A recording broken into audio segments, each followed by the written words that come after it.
the band in your pocket. Well, of course, for a 6-year-old kid, the idea of having an entire band in your pocket was pretty intoxicating. And I was grossly disappointed when I found out that when you opened the box, there was nothing in there but a stupid harmonica. But I quickly cheered up when I found out I could wander down the street driving everybody nuts, making all kinds of noise. And then a couple of years later, I read the directions. And the world opened up a bit. They were kind of weird, and I think in a way the directions were somewhat inappropriate for a young child. They had a depiction of all the holes in the harmonica with numbers below them. 1, 2, 3, 4, 5, 6, 7, 8, 9, 0. Didn't quite get that. I don't know what happened to 10. But below that it said blow suck, blow suck, blow suck, suck. Even then I knew that was just wrong. Anyway, I figured out how to play the thing, and pretty soon I was walking down the street.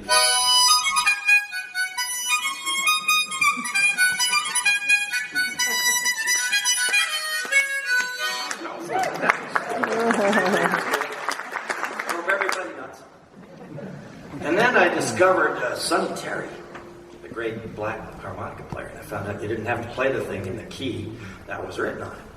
That instead of using the low note for your scale, you could use the draw note. So instead of it was, but then you could do.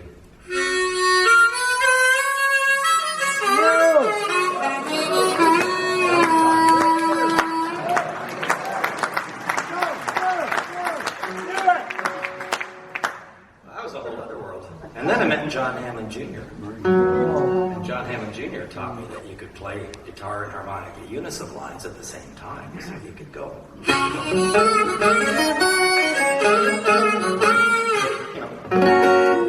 pretty cool. Anyway, just a little history here. I was broke when I was like in my early 20s, 19, 20 years old. Like everybody here, I think we're all broke. And Toronto's, even then, was an expensive place to live, so you had to figure out things to do that didn't cost any money. Develop strategies, as it were, like stealing bread from the restaurant deliveries. Oops, didn't say that.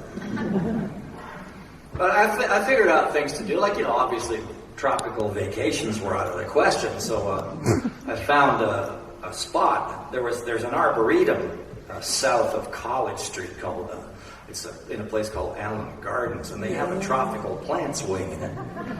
So I would go down there in February with 2 feet of snow on the ground to the arboretum and bring my cheese sandwich. Go into the tropical plant section where it was 85 degrees and humid and pretend I was having an exciting vacation.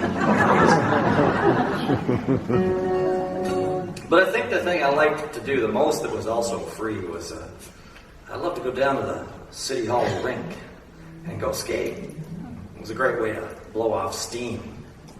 And usually I'd get there about 2 o'clock in the morning. And the lights would be out. There was just the light from the big old clock tower from the old City Hall that would be lighting the ice surface. There'd be a couple of new Canadians there, of course, learning how to skate in the dark. It's understandable. Now, many of us I'm an immigrant myself, but many of us came early enough or lived here our whole lives early enough that we kind of grew up on skates. It's sort of second nature. You don't think about it. But if you're just off the airplane from China or something and you're 45 years old and you're trying to learn how to skate to fit into your new culture, it's something that you do in the dark where nobody's looking. You fall down a lot near your ankles. It's embarrassing. Now, I'd usually arrive there from Gary LeDroux's Speakeasy bar across the street from the Horseshoe Tavern, so I was skating with a kind of fluid grace. And I often would go up to the new Canadians and offer them impromptu skating lessons, which I think ultimately just terrified them, really. But it was a great way to blow off steam, just going hell for leather down the straightaways with your hair flying out behind you like Guy Lafleur. Cigarette dangling from your mouth, also like Guy Lafleur. Remember when you used to have a smoke on the Montreal bench between shifts? Those were the days. Anyway, we as Canadians, we have characteristics, national characteristics. People make jokes about them, and rightly so.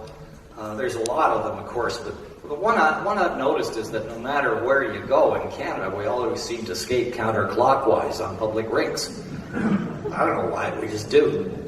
And I think that's why we all have one really big, fat, muscular left leg and a skinny right one. It's from doing those crossovers, weight on the inside leg as you do your crossovers. Well, anyway, I'd go screaming down the straightaway towards the old city hall going east. Hell for leather.